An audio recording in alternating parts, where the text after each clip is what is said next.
வணக்கம். முன்னம் தோன்றிய முதல் நிலத்தின் நாதி தாயின் கடைசி மகன் அதியன் வந்திருக்கிறேன். நான் கொடையாக உனக்களித்த உலகத்திற்கு பாடை கட்ட யாடா நீ என்று உன்னை எச்சரிப்பதற்காக என்னை அனுப்பியிருக்கிறாள் அன்னை. மனிதா, இந்த மண்ணில் என்னால் படைக்கப்பட்ட கடைசி உயிர் நீதான் என்று தெரியுமா உனக்கு? மண்ணுயிரை காத்திடவே இறுதியாக உன்னுயிரை படைத்தேன். ஆனால் இப்பூவுலகில் அவ்வுயிர்கள் இல்லாமல் நீ வாழ முடியாது. இதை நீ மனம் கொண்டிருந்தால் எனக்கு நீ மரண சாசனம் எழுதுவாயா? தினம்தோறும் என் இதயத்தை பிளந்து இரும்பாக்கினாய். பாய்ந்தோடிய நதியெல்லாம் முடமாக்கினாய். அதை பாட்டிலுக்குள் அடைத்து பணமாக்கினாய். மனிதா, அதோடு விட்டாயா என்னை?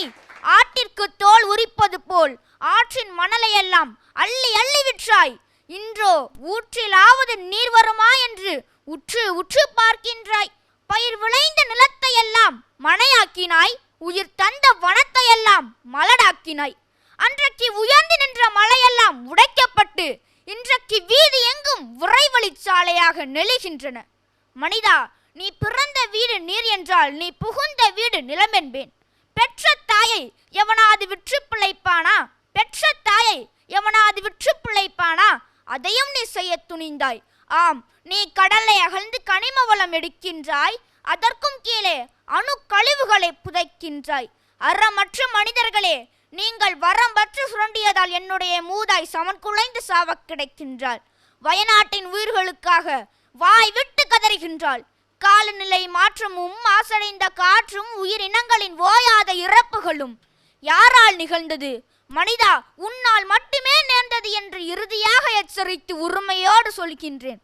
உன்னுடைய பேராசையால் இப்பேரண்டம் கார்பன் மண்டியதால் உயிர் மூச்சே உள்ளே இழுப்பதற்கு இவ்வுலகமே தவிக்கின்றது. மனிதா, இந்த பால்வெளியில் இன்னொரு பூமி இனி வரப்போவதில்லை. இந்த பூவுலகு நம் முன்னோர்கள் நமக்களித்த வரம். இதை உடைத்து நொறுக்கி விடாமல் நம் பிள்ளைகளுக்கு கையளிப்பதே நமது கடன். மனிதா, இனி நீரை தேக்கி வளம் செய்வோம். நிலத்தை எல்லாம் வனம் செய்வோம். கடலம்மாவிற்கு நலம் செய்வோம். இயற்கையோடு இயந்தம் தமிழ் பரவே மூலதன ஊழியால் ஊனமுற்ற இப்பேருலகை காப்பதற்கு வையத்தலைமை கொள்வோம். வாருங்கள். வாய்ப்பிற்கு நன்றி கூறி விட வருகிறேன். நன்றி, வணக்கம்.